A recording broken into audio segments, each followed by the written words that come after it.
Memilih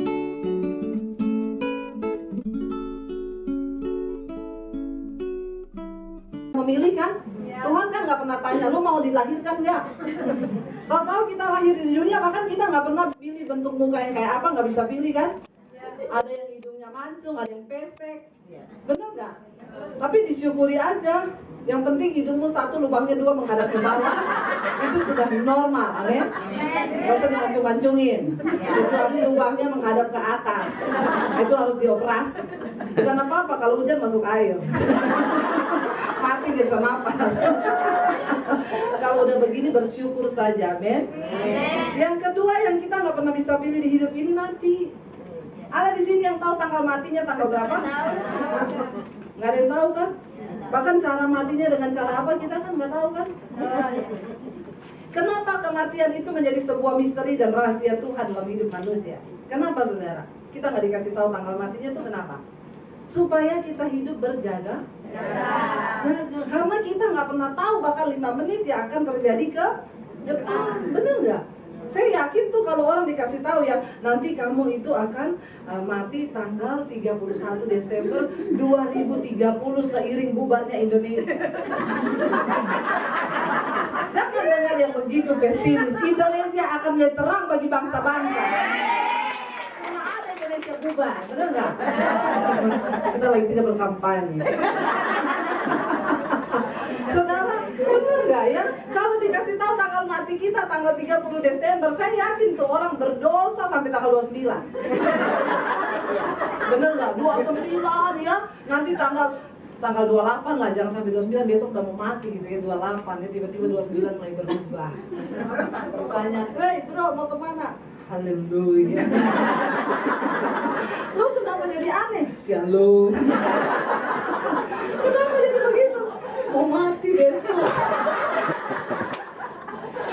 Betul nggak saudara? Orang kalau tahu mau mati besok, dia pasti berubah kan? Nggak ada orang mau mati besok gini, aduh tinggal hari ini kesempatan bersinah, selingkuh, ada yang begitu?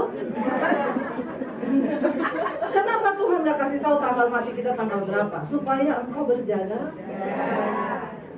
Karena kita nggak pernah tahu apa yang akan terjadi dengan hari besok. Saya punya teman saudara di Jakarta. Dia punya suami meninggal, itu simpel sekali ya. Dia bilang gini, Pak, itu pelafon di depan kamar kita udah bocor loh. Panggil tukang ya, nggak usah, nanti saya aja, karyanya nggak tinggi. Dia naik saudara dipanjat, lagi manjat ada lebah yang hitam agak besar tuh terbang. Itu hinggap di dada kirinya. Tiba-tiba ditikam di dada kiri sama lebah itu. Dia bilang sama istrinya, saya pusing. Istrinya bilang, turun aja, kayaknya kata lebah itu. Turun sampai di bawah pingsan. Dibawa ke rumah sakit, meninggal di jalan. Dokternya bilang apa? Bu, ini sebenarnya lebah biasa. Kalau dia tikamnya di bibir, cuman bengkak bibirnya. Tapi dia tikam pas di pembuluh darah di jantung. Jadi langsung racunnya ke bawah ke jantung, berhenti, sep, jantungnya mati. Istrinya bilang, kalau saya tahu begitu, saya suruh tukang yang panjat. Berarti yang diharapkan mati siapa? Ya?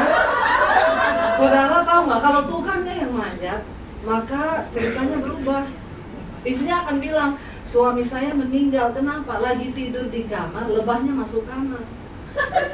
Jadi bukan soal tukangnya, bukan soal lebahnya, tapi time limit hidupnya memang sudah selesai. Amin. Makanya jangan sombong hidup, ya? Apalagi bikin dosa terus tobat. Amin. Saya tahu ini orang-orang yang berdosa dari mukanya. Terus diam. Ini saya lagi khotbah ya. Jangan bercanda aja, kalau memang ketegur bertobat. Enggak saudara, lo kita satu saat akan mati loh, nggak ada yang tahu. Hidup 5 menit ke depan, nggak ada yang tahu. Saya kemarin baru pulang dari Palu, saudara, gempa di Palu 7,4 skala Richter, 1 menit digoncang, 10.000 orang mati. Itu loh, manusia itu kita nggak ada apa-apanya di hadapan Tuhan. Bener nggak? Cuman 1 menit, saya mau tanya, 1 menit itu cepat atau lama? Cepet banget kan? Kita nunggu orang berapa lama ya nyampe? 1 menit, oh iya oke, cepet banget. Tapi untuk ukuran gempa dengan kekuatan 7,4 1 menit, lama nggak? Nggak ada yang bisa lari, saudara. Itu ya, saudara-saudara saya di Palu, mereka bilang mau lari jatuh lagi. Itu baru 7,4. 1 menit 10.000 orang mati. Hidup ini jangan sombong ya. Saya di beberapa hari di Hong Kong berdoa terus di kamar tuh, saya bilang, Tuhan ampuni saya. Kayaknya udah duniawi banget saya di sini. Apa saya yang terlalu kuper apa? Malam-malam itu mau tidur, aduh saya ini terlalu kedagingan kali. Bener, saya ngomong sama temen saya ngomong sama Bu Pipi, Bu, orang di Hong Kong ini kayaknya nggak ingat kiamat ya. Kita lihat loh kehidupan di sini, jalan kerja, nanti ada yang kalau ada yang doyan selingkuh tuh pada selingkuh, bersinah, jalan kerja. Ada nggak orang yang masih ingat Tuhan? Tapi saya percaya di Glow ini semua ingat Tuhan. Amin, malaikat lihat loh muka. Jangan cuma amin. Bener nggak saudara? Engkau harus menjadi pendoa syafaat buat kota ini. Berdiri di hadapan Tuhan buat kota ini. Kenapa? Tuhan bilang tidak secara kebetulan engkau ditempatkan di satu kota. Kemana engkau dibuang oleh Tuhan, berdoalah untuk kesejahteraan kota itu di hadapan Tuhan. Benar nggak saudara? Menangis buat kota ini saudara, menjerit buat kota ini. Ada begitu banyak orang yang berjalan menuju kepada kebinasaan. Lo jujur lo, saya tuh di jalan, apalagi kalau lagi nyebrang gitu dan mereka saya gini, Tuhan berapa yang masuk surga? Jangan ketawa lo, kan sedih lo, bener nggak? Kita harus punya mata dan hati Tuhan untuk melihat kota ini. Menangis buat kota ini saudara. Tanggung jawab saudara itu besar sekali di sini. Bukan secara kebetulan Anda ditempatkan di tempat ini, benar nggak? Ya, hedonismenya begitu kuat di sini ya saudara, dan Anda harus melihat dengan mata Tuhan. Akhirnya saya kecewa di rumah, saya stres, saya putus asa begitu. Lalu saya cerita ke teman-teman saya bilang gini, Deb, ya ampun, ya hidup ini singkat, lu ngapain stres? Nikmati aja dunia. Karena hidup ini cuma satu kali. Ayo nikmati dunia, gak usah stres. Kedengarannya benar ya. Tapi apa kata firman Tuhan, apa yang ada di dunia ini? 1 Yohanes pasal 2 ayat yang ke-16. Kalau bisa ditayangkan. 1 Yohanes 2 ayat yang ke-16 berkata, sebab semua yang ada dalam dunia ini cuma 3 hal. Tolong dicatat baik-baik, supaya kita semua sebagai orang percaya sama Tuhan tahu apa yang ada di dunia, supaya engkau tidak tertipu dengan dunia. Kenapa? Satu saat kita semua akan tinggalkan dunia ini. Tidak ada satupun yang engkau bisa bawa dari apa yang engkau punya di dunia ini. Benar nggak? Engkau harus tahu ya apa yang ada di dunia ini. Kata firman Tuhan 1 Yohanes pasal 2, kita mulai ayat yang ke-15. 1 Yohanes 2 ayat yang ke-15 berkata begini, janganlah kamu mengasihi dunia dan apa yang ada di dalamnya. Jikalau orang mengasihi dunia, maka kasih akan Bapa tidak ada dalam diri orang itu. Ya, ini besar sekali ayatnya. Bisa digedein ya. Nanti di download itu aplikasi yang buat Alkitab jadi satu-satu ayat kayak lagu tadi ya. Ayat yang ke-15, janganlah engkau mengasihi dunia dan apa yang ada di dalamnya. Jikalau orang mengasihi dunia, maka kasih akan Bapa tidak ada dalam diri orang itu. Saudara mengasihi dunia, engkau tidak mengasihi Tuhan. Ayat yang ke-16, sebab semua yang ada di dalam dunia ini cuma 3. Yang pertama, keinginan daging. Yang kedua, keinginan mata. Yang ketiga, serta keangkuhan hidup bukanlah berasal dari Bapa, melainkan dari dunia. Ayat 17, dan dunia ini sedang lenyap dengan segala keinginannya, tetapi orang yang melakukan kehendak Allah akan tetap hidup sampai selama-lamanya. Katakan amin. Yang ada di dunia ini cuma 3. Yang pertama, keinginan daging. Siapa yang punya daging di sini? Semua punya daging. Ketika engkau merasa punya daging, berarti engkau masih punya keinginan daging. Apa itu keinginan daging? Galatia 5:19-21 berkata, sebab keinginan daging itu telah nyata percabulan, kenajisan, hawa nafsu, nafsu jahat, iri hati, kebencian, dendam, amarah, perpecahan, keserakahan, rupa-rupa kejahatan ada di dalam daging kita. Dan barang siapa yang hidup menurut daging, dia akan mati binasa. Tetapi jika oleh Roh engkau mematikan perbuatan dagingmu, maka kamu akan hidup. Yang pertama bicara tentang keinginan daging. Saudara, setan zaman dulu sama setan zaman now beda. Amin. Setan zaman dulu itu pocongan, kuntilanak, genderuwo. Ya, sekarang sudah tidak muncul, apalagi di Hong Kong. Ya, setan Hong Kong itu apa sih? Ya, kalau yang ke Indonesia itu kan setannya itu kan kuntilanak, ya, pocongan. Suatu negara itu akan bisa terlihat dari keadaan setannya. Kemakmuran sebuah negara. Kalau di Indonesia itu kasihan, setannya kuntilanak, bajunya lusuh, ya, nggak diganti-ganti, apalagi yang namanya tuyul, cuma pakai cawat. Tapi Indonesia mulai bangkit, ya. Lalu saudara, ya, itu setan zaman dulu, sekarang sudah tidak muncul yang begituan. Kuntilanak sudah tidak muncul, kenapa? Sudah diganti menjadi pelakor. Kata kuntilanak gini, aku sama orang Kristen lebih kudus aku. Bajuku panjang sampai ke bawah, tapi bolongannya satu tok di belakang. Dia bilang orang Kristen zaman now udah bajunya pendek, bolong di mana-mana. Jadi kata kuntilanak, Eke bingung, yang setan Eke apa ye? Bertobat. Jangan jadi kuntilanak zaman now. Ingat loh ya, yang perempuan-perempuan, jaga kekudusan hidupmu. Jangan jadi pelakor. Apa itu pelakor? Pelatih kor. Ya, perebut laki orang.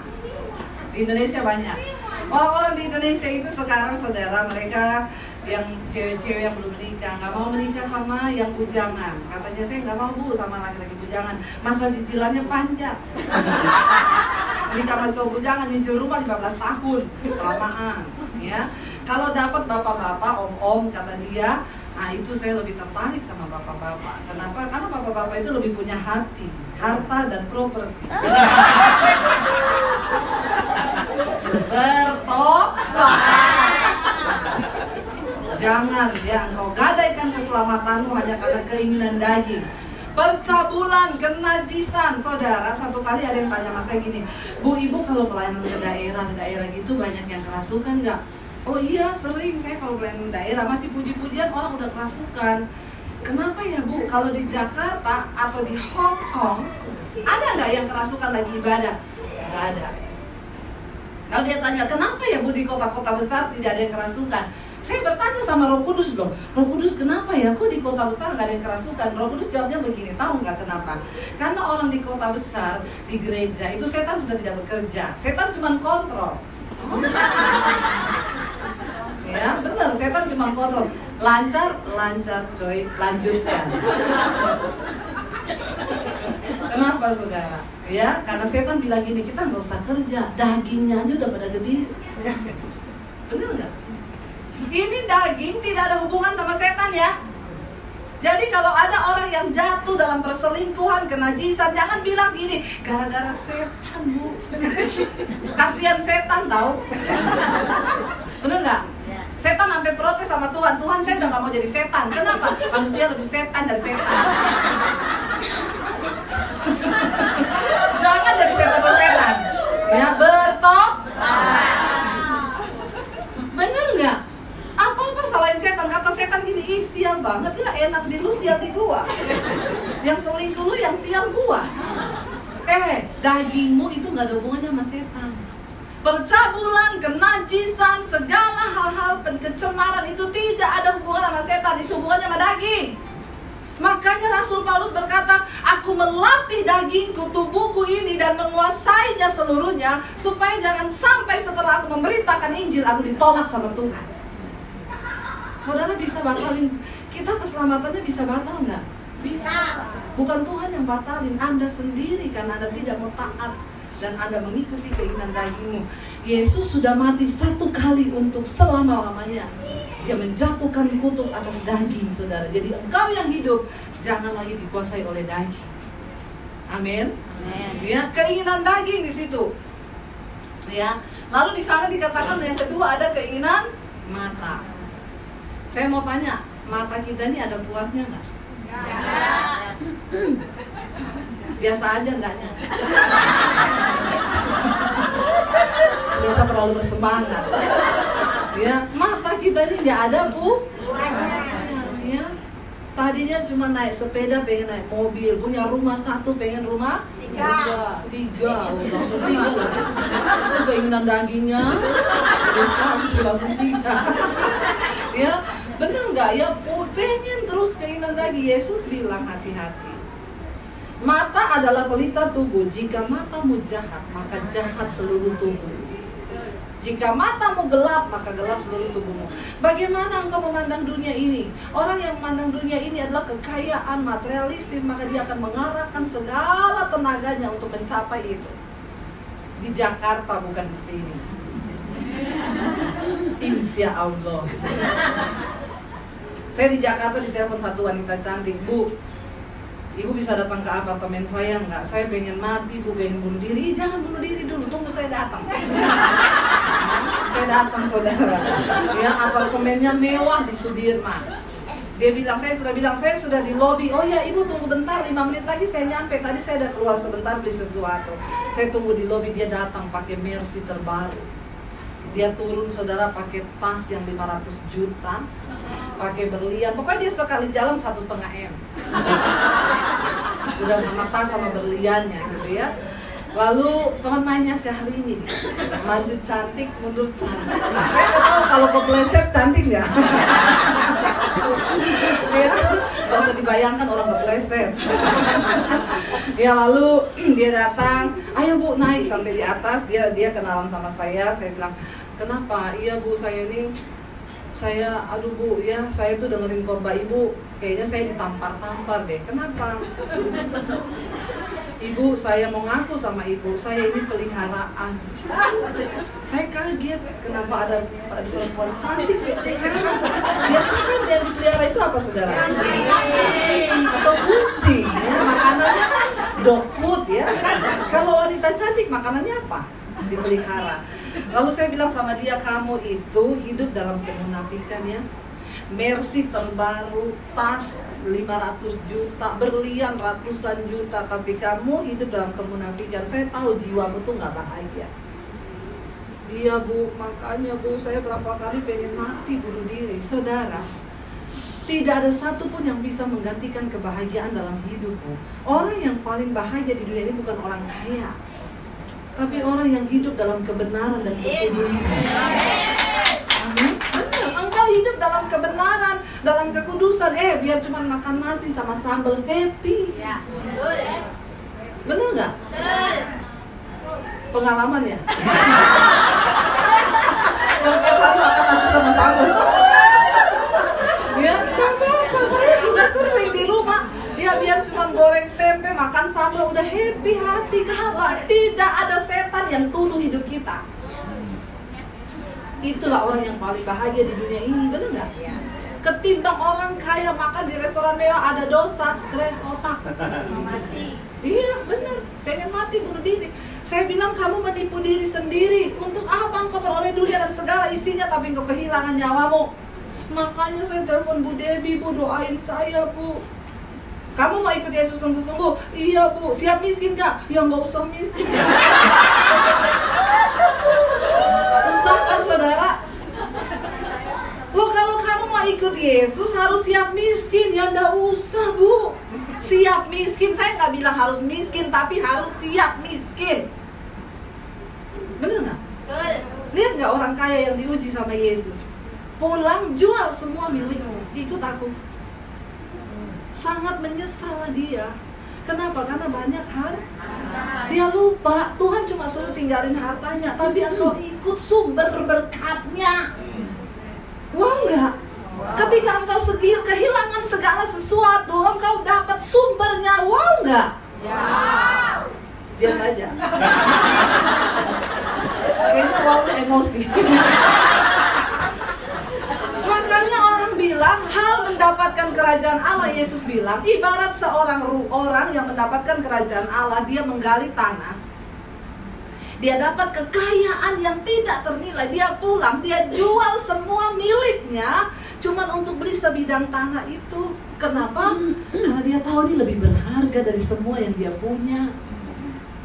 Engkau kalau mau ikut Yesus, nggak siap kehilangan segalanya, jangan ikut Tuhan. Amin. Amin. Waktu engkau temukan Yesus, engkau temukan segala-galanya di hidupmu. Apa yang paling berharga buat kita selain jaminan hidup kekal sampai selama-lamanya? Benar nggak saudara? Saya bilang, kamu siap miskin nggak? Ya jangan kali Bu. Ya kalau gitu kamu nggak bisa ikut Yesus benar-benar. Ya nggak usah miskin Bu. Saya tidak suruh kamu miskin, tapi harus siap miskin. Kenapa? Kalau kamu bertobat, kamu tanya saya suruh kamu balikin di apartemen sama yang pelihara kamu kan? Mercy-nya balikin, semua balikin. Ya sampai kayak gitu Bu? Iya, sampai tidak ada yang tersisa. Mulai dari nol hidupmu, tapi bersama sumber yang benar. Makanya tuh saya undang ibu ke sini, maksudnya ibu doain saya biar saya dapat jodoh. Kayaknya kalau saya dapat jodoh saya bisa lepas Bu dari dia. Nah terus kriteria jodohmu yang seperti apa? Ya kalau bisa jangan jauh-jauh sama yang simpan. Susah kan kalau pandangannya orang, cara memandang dunia ini udah harta. Emang yang simpan kamu sekarang siapa? Pengusaha batu bara. Saya punya banyak kenalan pengusaha batu bata. Tahu nggak? Bener nggak? Sama-sama pengusaha, sama-sama batu. Cuma beda rasa mata. Ya, cuma memang beda artis ya, dan beda duitnya. Mau nggak? Sama-sama loh. Ya jangan gitu dong, susah saudara. Orang ya, itu loh Yesus bilang, kalau orang itu sudah matanya memandang dunia ini kekayaan, biar dia dengar firman, takut sih dia, tapi nggak bisa bertindak. Kenapa? Hatinya itu, makanya Yesus itu sampai mensejajarkan dirinya dengan Mammon loh. Tidak ada hal lain yang Yesus sejajarkan. Dia bilang, kau tidak bisa mengabdi pada Tuhan dan pada Mammon. Karena Mammon bisa menggantikan posisi Tuhan dalam hati kita. Dan itu beda tipis, ya. Iya, itu ada keinginan mata. Saudara, hati-hati dengan matamu. Apa yang kau lihat itu akan menentukan hidupmu ke depan. Kalau engkau memandang dunia ini hanya tempat persinggahan, kita semua tidak akan lama di dunia ini. Alkitab bilang, kalau engkau kuat ya sampai 70. Ya, hidup umur manusia itu kan menyusut terus kan saudara. Dari dulu 600 tahun, wah zamannya Abraham 700, Nuh, terus turun karena dosa. Sekarang Alkitab bilang 70. Ada yang kuat bertahan sampai 80, 100. Ya, tapi itu pun kebanggaannya sakit, penyakit, dan penderitaan. Saya di Jakarta ketemu 2 orang umur 100, dua-dua minta didoakan biar mati. Bener, Bu, doakan Bu. Umur berapa Oma? Ulang tahun 106. Wih, dahsyat ya Oma. Iya, 106. Jadi sekarang mau didoakan apa Oma? Pengen mati. Doakan biar mati. Ya saya kan gak mungkin mendoakan dia, dalam nama Yesus matilah kau. Gak bisa kan. Makanya juga kalau minta umur jangan terlalu panjang-panjang. Nanti rempong sendiri, benar nggak?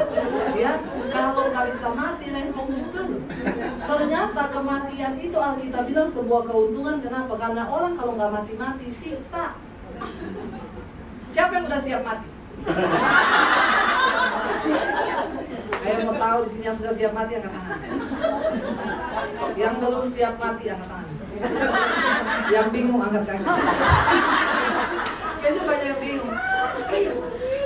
Saudara, engkau siap atau tidak siap kalau waktunya tiba? Kita nggak bisa ngomong tidak, ya. Kalau waktunya tiba, dipanggil pulang harus pulang, ya. Nggak bisa bilang tidak. Jadi daripada tidak siap, lebih baik siap. Ya, mempersiapkan diri itu bukan pergi beli baju putih, ya, pesan peti putih, bukan, ya. Putihkan hidupmu, putihkan hatimu. Kalau masih ada kepahitan, dendam sama orang, lepaskan dalam nama Yesus. Kejar kekudusan. Yang masih terikat dengan kenajisan, percabulan, ya, perselingkuhan, buang di dalam nama Yesus, ya. Tinggalkan itu semua, saudara. Itu keinginan daging, ya, keinginan mata dan keangkuhan hidup. Nah, ini yang ada di dunia. Yang ketiga, kesombongan. Ada yang bilang sama saya, itu Bu, mentang-mentang kaya, sombong banget. Jangankan orang kaya, miskin sombong aja banyak. Bener gak? Orang kaya mah sombong biasa, namanya juga orang kaya. Miskin sombong aja banyak, bener gak? Ya, jadi manusia itu mau kaya mau miskin, kita semua punya bakat sombong. Tapi Alkitab bilang Tuhan menentang orang yang sombong. Gak usah sombong-sombong lah. Kita semua ini sama kok, ya.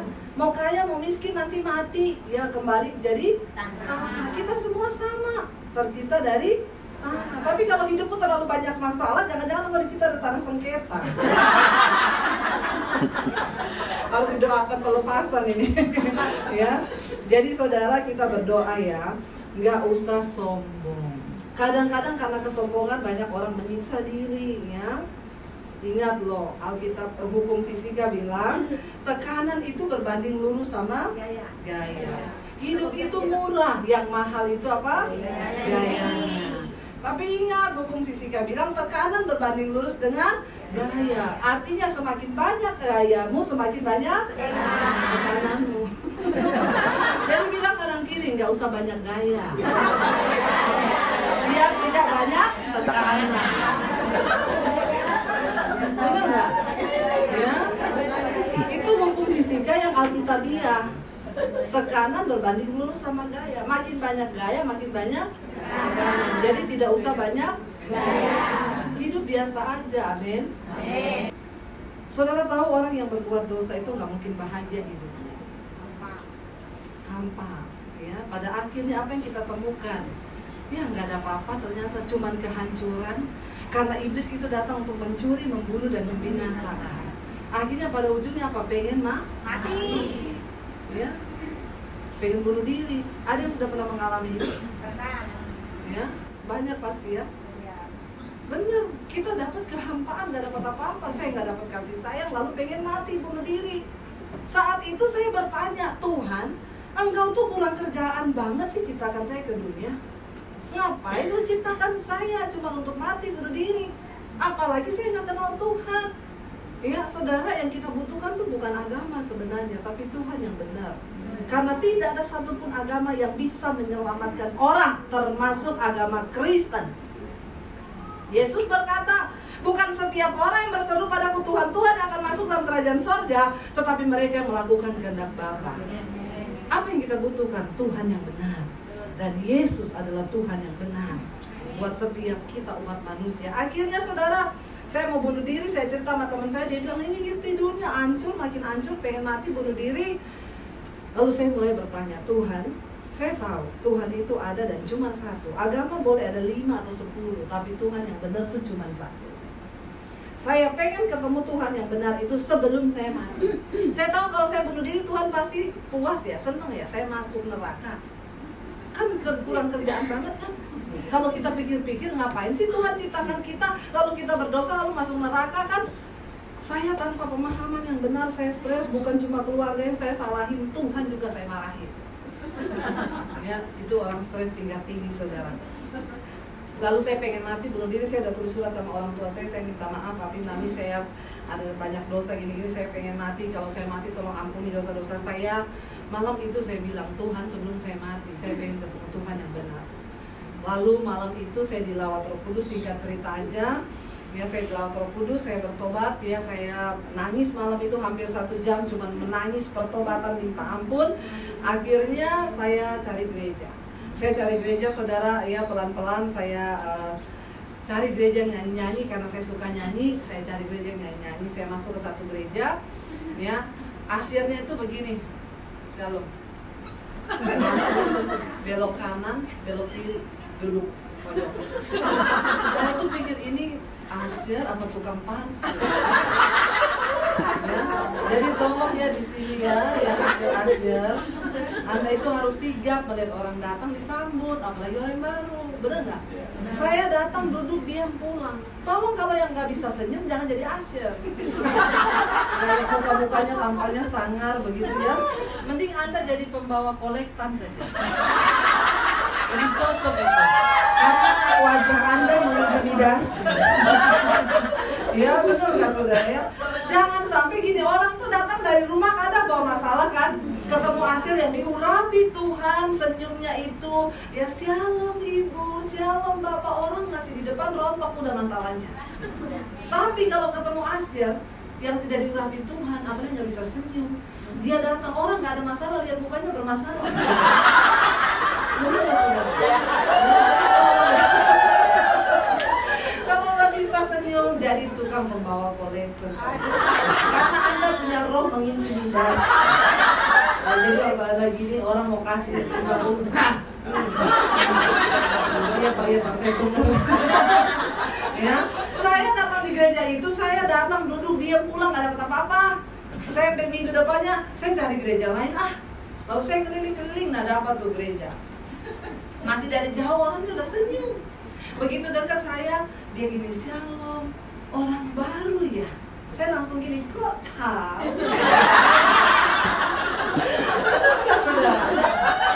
Dia bilang, ya tahu lah, saya baru kali ini lihat muka Anda. Loh itu hasil itu. Jadi setiap orang berfungsi di dalam gereja sesuai karunia. Kalau bukan karunianya, pincang itu gereja. Masa kepala pengen jadi kaki? Lu mau jalan pakai kepala? Ya. Ada juga kaki pengen jadi kepala, masa mikir pakai dengkul? Bener nggak? Ya, harus berfungsi sesuai karunia. Akhirnya saya bilang, saya ini dari Muslim, tapi saya pengen kenal Tuhan Yesus. Duduk di sini ya, duduk di sini, jangan pindah-pindah. Nanti selesai saya jadi asyir, saya temenin ya, duduk di sini. Saya mau ke toilet, dikawal sama dia. Karena apa? Dia takut saya hilang. Karena dia tahu satu jiwa bertobat, seisi surga bersorak. Bagaimana Anda bisa membuat surga bersorak? Selamatkan jiwa yang di luar sana. Nanti siang saya berharap semua ini ikut seminar ya, tentang bagaimana kita menunaikan amanat agung. Gereja yang sudah tidak berbicara tentang amanat agung itu gereja yang mati. Anda harus keluar saudara, karena Anda diselamatkan bukan untuk Anda nikmati sendiri. Kita diselamatkan untuk menyelamatkan banyak orang, amin. Karena tidak ada satupun yang akan terima mahkota selain engkau bawa jiwa. Itu aja saudara, nanti kita akan banyak bicara. Akhirnya saudara, saya bilang saya orang Muslim, saya pulang dikasih Alkitab saudara. Nanti baca ya di rumah.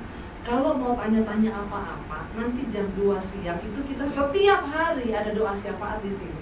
Kalau mau tanya-tanya soal Alkitab, nanti datang tanya, kita jawab. Saya datang saudara, lapar dan haus akan Tuhan. Saya baca Alkitab 1 hari 6 sampai 7 jam. Saya yakin itu orang Kristen tidak mengalami. Ya, bagaimana mungkin membaca saja engkau sulit? Yang baca Alkitab tiap hari, ya. 1 ayat saja saudara baca. Lakukan 1 ayat itu 1 hari. Susah nggak? Ya.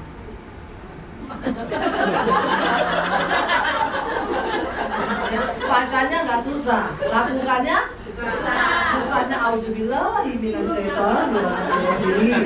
Ya. Lakukannya susah, misalnya mengucap syukurlah dalam segala hal. 1 ayat ini tiap hari mengucap syukur. Ketemu orang udah bikin jengkel, mengucap syukur. Benar nggak? Lo melakukan firman tuh kayak begitu. Ya, ketemu lagi orang, dengar, kamu tahu nggak? Itu orang cerita kamu mengucap syukur. Menjadi Kristen itu melatih diri, melakukan firman itu tidak semudah yang Anda bilang-bilang itu. Makanya saya itu kadang dengar orang Kristen itu terlalu alay. Saya setiap hari 10 pasal saya lahap. Dalam hati lahap. Ya, yang dilakukan berapa? Ya, baca 1 aja, lakukan 1. Ya, bersukacitalah senantiasa, karena itulah yang dikehendaki oleh Tuhan Allahmu. 1 hari sukacita, gampang apa susah? Susah. Ya, lihat muka teman aja udah dongkol. Bener nggak? Bagaimana bersukacita lihat muka suami kadang pengen marah. Ya, itu loh saudara, hati-hati. Jangan sampai setan lebih rohani dari kita. Benar nggak? Di dalam Yakobus dikatakan begini, engkau percaya hanya ada satu Allah saja, setan juga percaya akan hal itu. Jadi kalau imanmu cuma iman percaya, berarti sama levelnya sama setan. Sama siapa? Ngomong setannya biasa aja, nggak usah sambil liatin saya. Bertobat ini orang, setan. Saya baptis ulang loh. Saya rendam 15 menit aja. Begitu buka mata langsung di rumah Bapak di sana. Saudara, ya Alkitab bilang kalau engkau cuma percaya, setan juga percaya. Apa yang membedakan kita sama setan? Sama-sama percaya loh. Kita mau melakukan kehendak Tuhan, setan tidak akan pernah mungkin melakukan kehendak Tuhan. Jadi kalau engkau cuma punya iman percaya sama Tuhan, tapi engkau tidak melakukan firman Tuhan, berarti sama dengan setan. Tanya kanan kiri lu setan.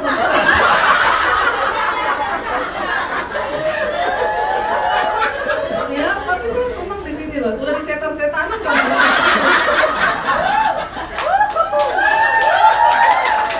Nggak usah tepuk tangan. Yang penting bertobat. Benar nggak? Amin. Ya, jangan sampai satu kali ada pendeta lewat di kuburan, saudara. Saking ketakutannya tuh pendeta, dia tegang kan, pendeta juga manusia. Ini ayat selalu dipakai oleh hamba Tuhan untuk berlindung di balik kelemahannya. Pendeta juga manusia, punya rasa, punya hati. Jangan samakan dengan pisau belati. Ya, dia jalan di kuburan, saudara, ambil ketakutan, tiba-tiba ada kuntilanak muncul dari balik pohon. Karena kaget, pendetanya teriak, setan! Setannya bingung, kenapa pendeta takut teriak setan. Jadi setannya ngeliatin pendetanya sambil ngomong ini, darah Yesus. Berarti lebih rohani siapa?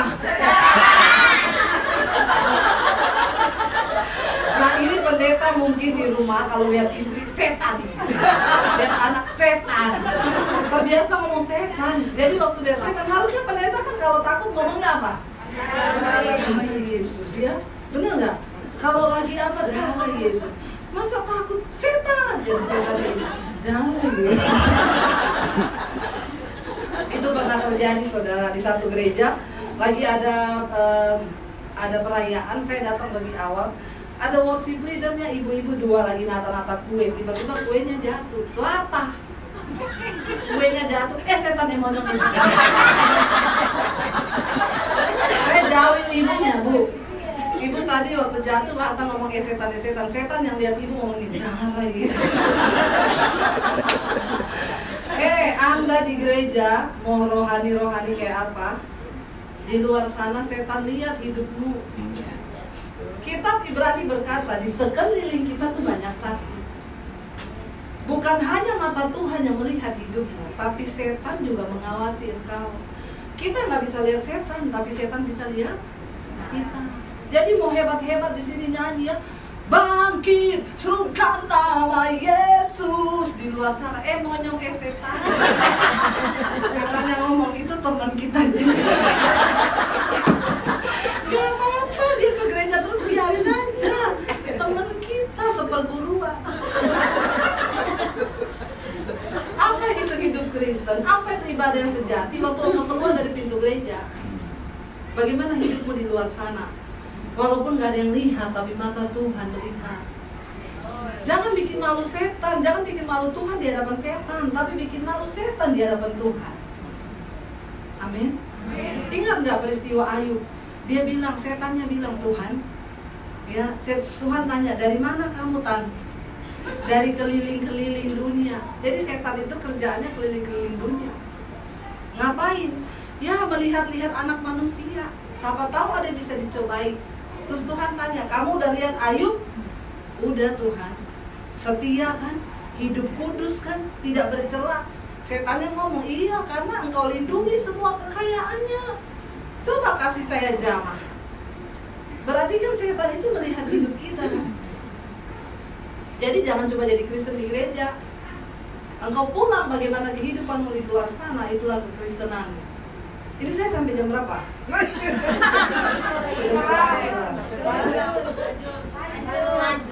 Lanjut ya. Hari ini pokoknya kita habis-habisan ya. Mungkin saya sudah ke Hong Kong. Yang Anda puas, saya lemes. Jadi kita siapin makanan. Orang itu yang hamba Tuhan datang jauh-jauh, mau datang dikasih roti atau apa ya, tolong gitu ya. Ibu, ini ada roti ya sebelum ibu bertempur. Terima kasih. Ya, harus ada pasangannya kan. Ini terlalu berani. Ya. Iya saudara, pokoknya saya juga mau lah memberkati ya, biar pas saya ada di sini. Lalu saudara, sampai di mana tadi? Iya, setan itu, ya dia berjalan berkeliling lihat hidup kita. Jadi kalau engkau rohani di gereja, saya pernah konseling ada 2 orang suami istri di Jakarta, ya wakil gembala di satu gereja, berantem cakar-cakaran. Ya, istrinya biru-biru digebukin, suaminya pipinya ini ada bekas cakaran semua. Saya tanya, Pak itu pipi kenapa? Dicakar istri saya. Karena istrinya setiap bulan tuh pedicure. Jadi buat nyakar suami. Saya bilang sama mereka gini, Bapak Ibu waktu kalian berantem, tahu nggak? Selain Tuhan yang melihat, setan juga melihat hidupmu. Jadi engkau tuh bikin malu Tuhan di hadapan setan.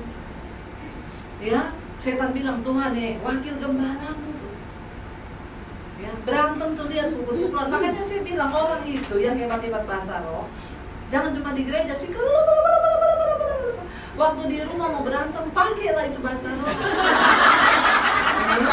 Benar nggak? Mau berantem sama suami, memang kamu suami itu dahsyat itu.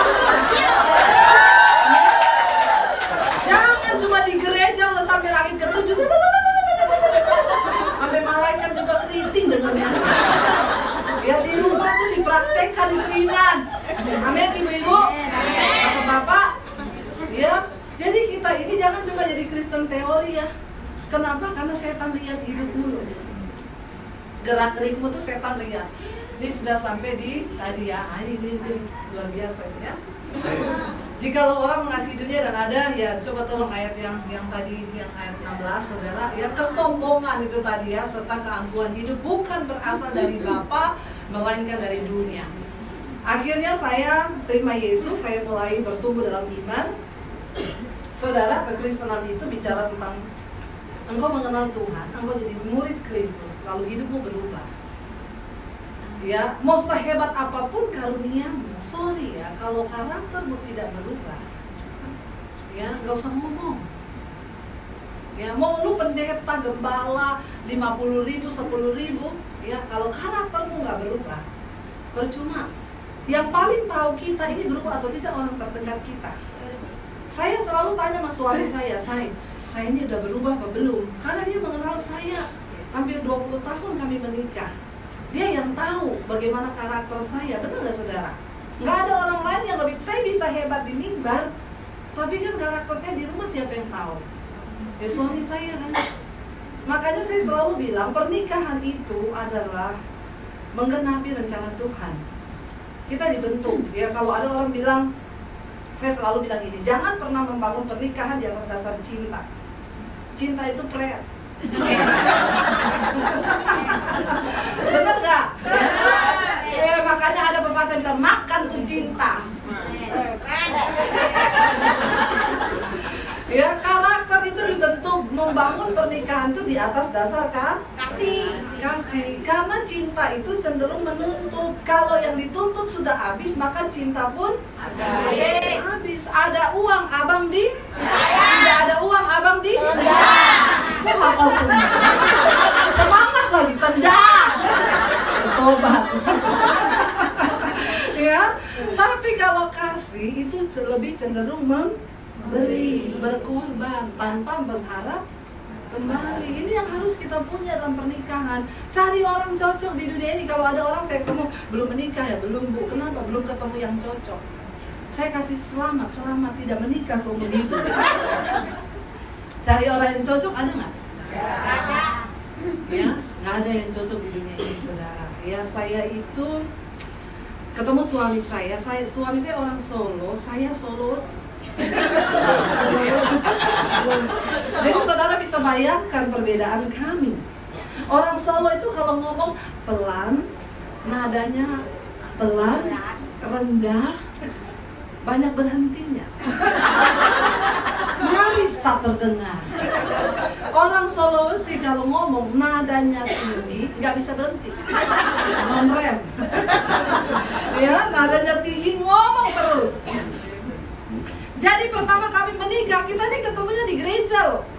Itu tempat yang sangat kudus dan sakral untuk berjumpa dengan pasangan, bener nggak? Kan bagus ditanya, nikah dulu ketemu di mana Pak Bu? Di gereja. Wow banget kan? Daripada ketemu di mana? Di stasiun kereta. Ini agak gimana gitu. Lalu ketemu di mana? Di angkot, ya di bus, kayaknya agak gimana. Ya udah, saya pikir dulu gini. Yes, menikah sama orang gereja, pelayan Tuhan, pasti kita punya pernikahan wow dan luar biasa. Pertama kali kita menikah, mulai tinggal bareng, tidur bareng, ya, saudara, ya, benar ya. Jadi saya pikir dulu, wow, luar biasa ya. Ternyata masalah nomor satu di dalam sebuah hubungan itu adalah komunikasi. Begitu komunikasi rusak, maka hubungan itu rusak. Makanya harus ada komunikasi, apalagi suami istri. Kita tidur bareng, mulai tinggal sama-sama. Saya panggil suami saya itu Jo, artinya bojo. Jadi tidak ada yang boleh memanggil dia Jo selain saya. Apa huha-huha-hu. Keberatan. Ya. Begitu menikah saya panggil dia Jo kan, Jo gitu ya. Jo, itu mau anu. Dia datang, Bo Yun lagi ngomongin pelan-pelan kok. Aku kaget. Orang Solo itu kalau kaget permisi, saudara. Marah permisi, bener ya. Suami saya itu kalau marah, aku boleh marah. Itu kan sama dengan ini, permisi. Saya mau marah. Jadi saya ngomong, marah-marah aja, nggak usah permisi. Ya, jadi kami pertama kali menikah begitu. Jo, itu anu. Boyun, ojo nesu. Saya bilang, aku nih nggak nesu loh. Tapi nadamu itu nesu. Ayah tengene kio, aku bener-bener nesu saya ini.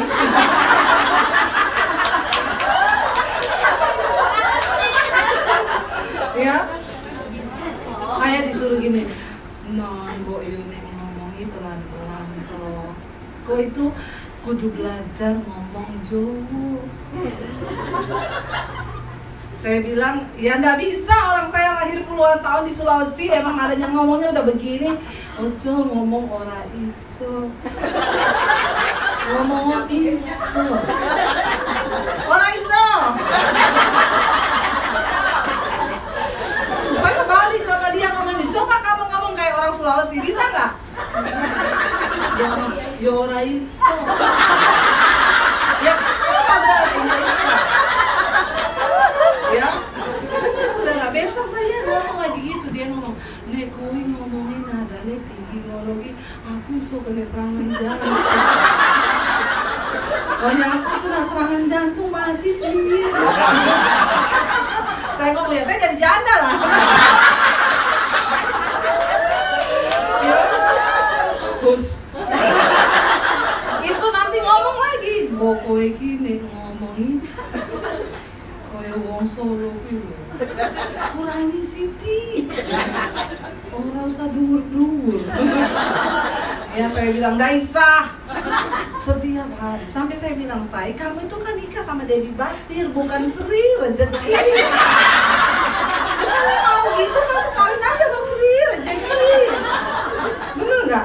Tapi saking saya jengkelnya saudara, saya ingin tunggu ya besok pagi saya balas dendam. Saya besok pagi jadi Sri Rezeki.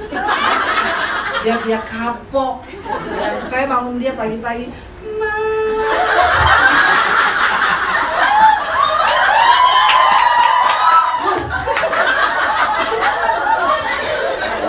Saya bangunin dia,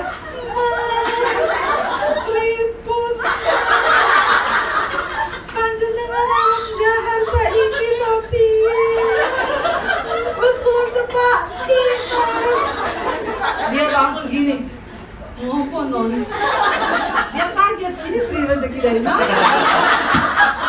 Ya, saya bilang, monggo mas. Dia bilang, non, biasa wae.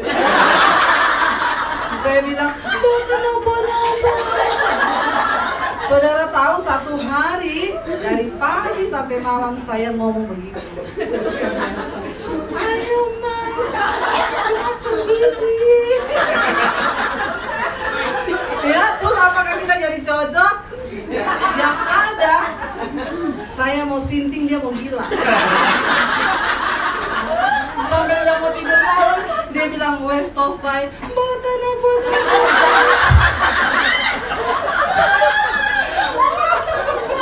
Akhirnya dia nyanyi sama saya ngomong gini, benar ku mencintaimu tapi tak begini.